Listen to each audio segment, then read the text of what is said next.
Ladies and gentlemen, welcome to my mobile game review of Last Cloudia. Last Cloudia is an RPG that was released on Global in 2019. A good friend of mine told me about this game, and I did play this game in 2019, and I'm still playing it to this day. In today's video, we're going to be talking about the music, the story, the gameplay, the character building, the gacha, and the visuals. And we're going to basically go over how I feel about each of these subjects and how I feel about the game overall. The first thing that I want to talk about is the one thing that I love the most about this game, and it's the music. From the very beginning of the game up until their second story arc, and even the third one that I believe we're currently on, or are we still on the second one? I don't remember anymore. But either way, this entire time, the music of this game has just been top tier. As far as all of the gacha RPGs that I've played, this game is definitely top five in my favorite music soundtracks in terms of these kind of games. It's so good. And not only for like the story and the maps and everything, but this game also does a lot of collabs, and they usually include music in some of those as well from the actual game itself. Now, I can't give it necessarily a lot of credit for it because those songs come from other games, but as far as the actual music that they have in this game, story and battle and just about everything that you do, the music is just absolute top tier. What I want to say about the music is one, whatever situation is happening, the music does a good job of capturing the mood of what's going on. Is it a scary scenario? Is it a silly scenario? Is this a song about hope? Is this a song to get you pumped up for the fight? And then there are of course some maps where you're playing and you're just doing some grinds, and the music can be somewhat peaceful and relaxing. There's just a very good reality. There's a good variety of different types of music in this game, and a lot of it is just really, really good. In most games, there might be like maybe two or three songs that I might think are pretty decent. In this game, there's a ton. If this was back in the early 2000s when I used to, make CDs and play them in my car, because I did used to play video game soundtracks in my car, this game would be a CD that I would pop in and play while I was on the road. Like, this is how good the music of this game really is. Now, since I did bring up story, I'm going to go ahead and talk about that too. Now, I'm not going to mention any spoilers, but I do think talking about how they present the story is important. So, when you're playing the regular story mode, which has updates every, I'd say, about 6-ish months, maybe a little less, the storytelling overall is really good because they're basically, you have a group of heroes that's going through an adventure to various places for various reasons. And the overall story is good enough for me to want to know what's going to happen next. And then the way that they introduce new characters is very nice. The way they develop the story is really good too. It's just overall a decent story. But here's the kicker, and this is the thing that I think really sells how good the story is. Whenever you do events in this game, they have stories too. However, it's from a different perspective. When you're playing in an event and you're looking at the story and you're reading the content, you're seeing the story from a historical perspective. You're looking at characters that existed before the main story and their adventures, and how it basically gives you historical context to why the story is where it is today. Like in the main story, you've seen these characters deal with some, we'll just say, powerful beings that have been, ravaging the lands and doing some bad stuff. Well, it turns out historically, this has also been an issue, and certain characters from the past have also dealt with some of these struggles as well. So, getting historical context in the event really elevates the storytelling of this game, which I would say is very, very strong.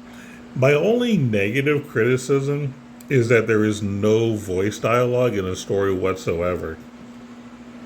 It would be nice if we can get either English and or Japanese voice acting, mainly for the main story. Like for the events, I'm not gonna say that they need to necessarily do voice acting, although I would say that would be nice.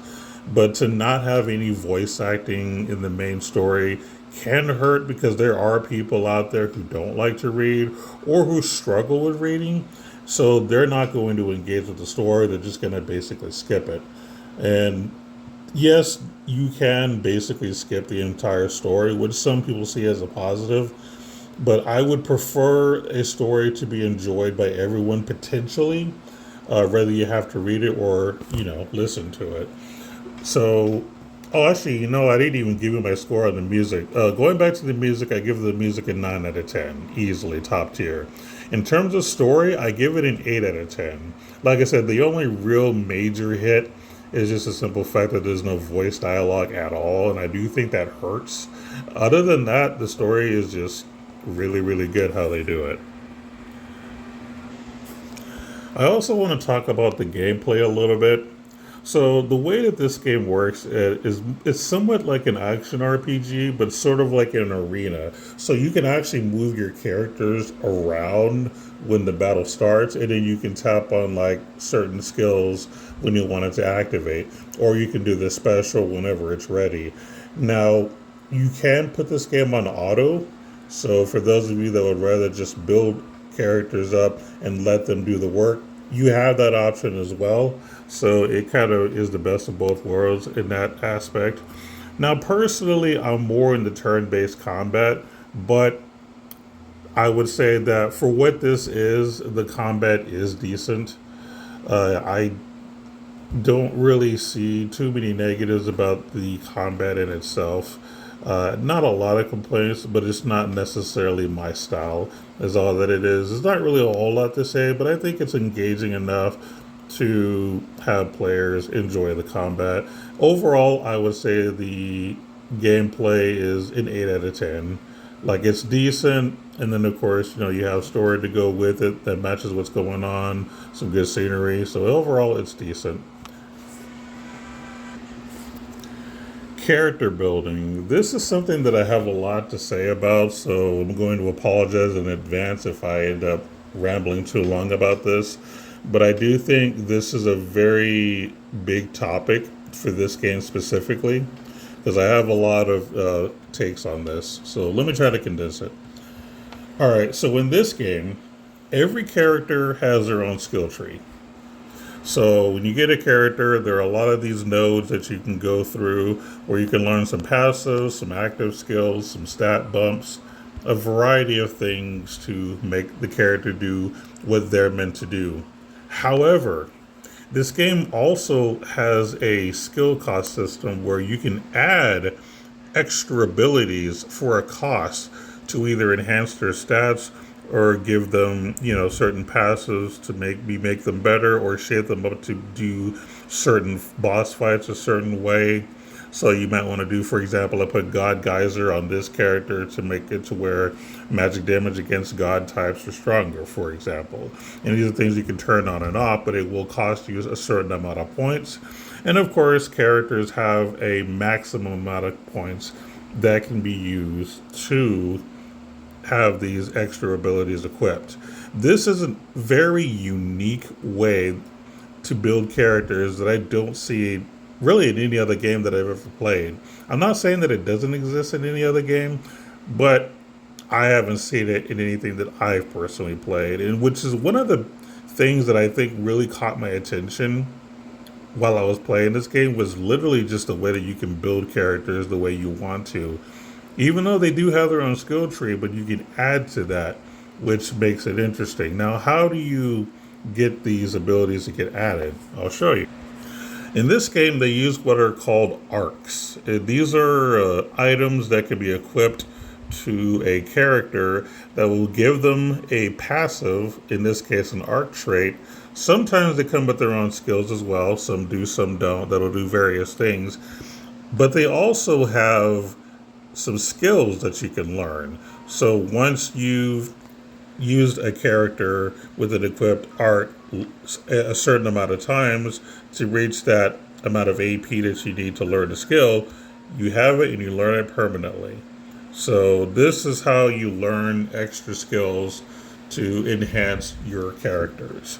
And of course, when you equip these arcs to a character, you also get some stat bumps as well. So every arc has their own stats. They have their own passive traits. Some have skills. And then of course you have stuff that you can learn. So when being exposed to the character builder, this is something I was super hype about that I absolutely love. However, there is one major flaw in this, and it's honestly the actual skill descriptors themselves. An issue that Last Cloudia has had since the very beginning is that they've done a very poor job in describing what a lot of these skills do. And not just the skills that you learn, but the arcs as well that you can equip. A lot of them will have these phrases that are very difficult to interpret. So sometimes you can equip ability thinking that it does one thing, and it doesn't do quite what you thought it was, and it turns out it's not as good as you thought it was because there are certain limitations that were not described. So unfortunately, that is a big no-no, because when you're trying to build a character the way you want to, but you're not 100% sure what everything does, that's a huge issue. And that's something that we've had since the beginning that's still a problem to this day. There have been some adjustments over the years, but overall, like, you really need help in knowing what things actually do in this game.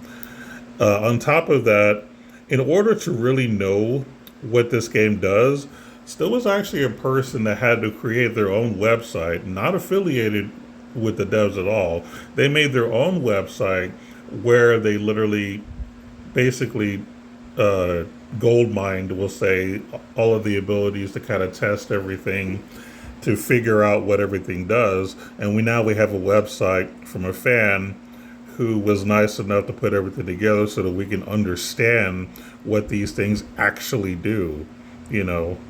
And the fact that it took someone that's not connected with the game directly to do something like that is just sad on the devs' part. This was a huge issue to me, and I'll be real, because of that, like, it's definitely going to go down to about an 8. I'd still say that overall the character building in this game is good, but the fact that a lot of these abilities are not clear on what they do does make the character building not as good, and that's why it's an 8 and not any higher.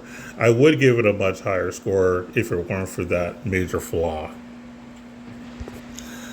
The next thing I want to talk about is the gacha. Now, anyone that's been watching my channel for a while already knows probably what I'm going to say here for the most part, but it does need to be said here because gacha is like one of the biggest parts of every mobile RPG is this gacha system.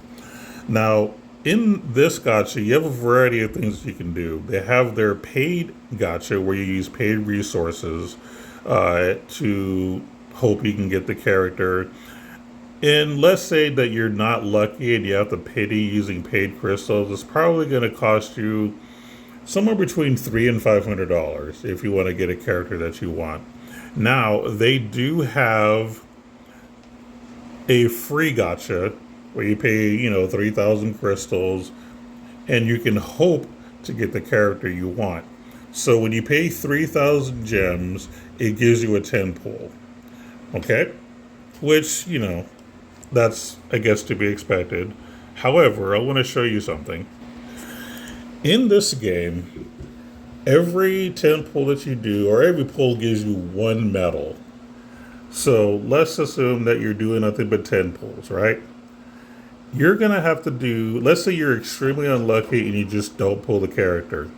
It's going to cost you 25 10 pulls to pull the character. That's 250 pulls if you're unlucky to pull the character that you want, assuming this is what you want. So this to me is a huge problem. That's now in crystals, that's like 75,000 crystals, which I'll be real, the crystal economy in this game is not the best. I'm going to be real. In a month, you might get maybe 10, 15K. That's assuming that you participate in all events like ranking events, tower trials, and arena, and a variety of other things. You can probably get about 10 to 15K a month, I want to say. I might be a little off on that number, but basically, it's going to take you several months to save up enough crystals to pity a character. So if you're the kind of person that has been severely unlucky and you're having to pity or get close to pity every time, you're gonna miss a lot of characters. I'll be real with you. And the fact that it's 250 pulls to guarantee a character is way too much. A lot of gacha games nowadays will give you a pity anywhere between 80 and maybe 180 pulls. Or maybe it's like 90 and 180. Seems to be somewhere in that range. The fact that this game is 250 is way too high. And now some people argue about the 50-50 in other games, but in this game there is no 50-50. But the problem with that is that you're stuck with 250 pulls to get a character. Whereas in a lot of other games you're only paying maybe 90 for like soft pity and 180 for full pity, assuming you lose the 50-50. So people that complain about a 50-50 have no idea how good they have it, because I play certain games that have a 50-50 and I've been very fortunate enough to get characters within 90 pulls, right? Whereas in this game, like, I have had to pity characters. As a matter of fact, I've pitied a total of 3 characters in this game, and which means I spent 250 medals to get 3 different characters, which also means that I probably spent some money on top of that to get to this amount. So I probably spent hundreds of dollars on top of, you know, using my free resources to pull certain characters that I really, really, really liked. And to be perfectly honest, like, it wasn't worth it. In my mind, it was, because I really liked the characters. But generally speaking, it is not worth it at all. Not in an ecosystem of gacha games where the pity is much lower on average. This is definitely on the high end. Like, the only saving grace to this is the fact that a pity exists, because I have heard there are some games who don't even have a pity. So at least this game has a pity, but the problem is that it's way too high. If the crystal economy in this game was better, I would say that this would be fine.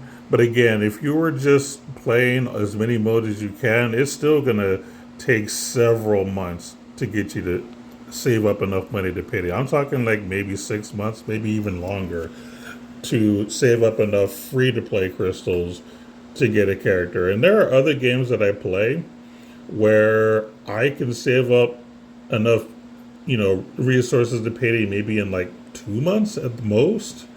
So the fact that this is like triple, possibly quadruple the amount of time is just unacceptable. So, and when it comes to the gacha, this is one of the worst games out there that I've played. So the gacha, I give a 5 out of 10. You might be surprised that I'm not making it lower, but the fact that it does have a pity, is something. Now, I'm not going to talk about the gacha rates, because gacha rates are bad in all games, so I'm not going to knock it for that. The one thing that I will knock it for is the actual pity itself, and that's where the real issue is. The last thing that I want to talk about are the visuals in this game. So I have kind of a love-hate relationship with the visuals. So when you're looking at the character screens or your home screen, the visuals actually are nice. Like, when you're looking at a character, when you're looking at an arc, like, everything looks really, really nice. However, when you're actually in combat, all these characters have very pixelated artwork. Now, if you grew up in the 90s playing RPGs, this might not bother you as much. But if you're a younger person who grew up playing games with just better graphics, like in the 2000s and 2010s, the visuals in combat may turn you off. Now, I will say that in combat, the backgrounds are very nice. I'll say that much. But having to look at some very pixelated sprites is a turnoff for some people. And even for some older people, maybe you grew up playing RPGs in the old days, and you're just kind of, sick of it, and you prefer kind of the newer games that have better visuals in their combat. I can see that being kind of a contention. So I have some mixed feelings about the visuals. I do think that the devs put a lot of effort into their artwork, and I do think they overall do a good job. But the pixelated characters in combat can be a turnoff. One thing that I have heard people say that they hate is when games have like a unit screen that looks nice, but in combat it looks completely different. So the lack of consistency can be an issue for some people, and I understand that criticism.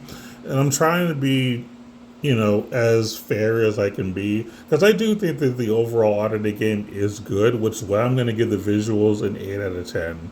I do think that in everything outside of combat, and even partially in combat, the visuals are nice in this game. So what I'm going to say is, in this game, if I had to rate it overall a score of 1 to 10 with everything that I've discussed, I'm going to give it a 7. This game is definitely passable. I think it's a decent game overall. There are a few things that bother me, like the gotcha system, but overall, I think that the game is actually pretty decent. Would I recommend this game to other people?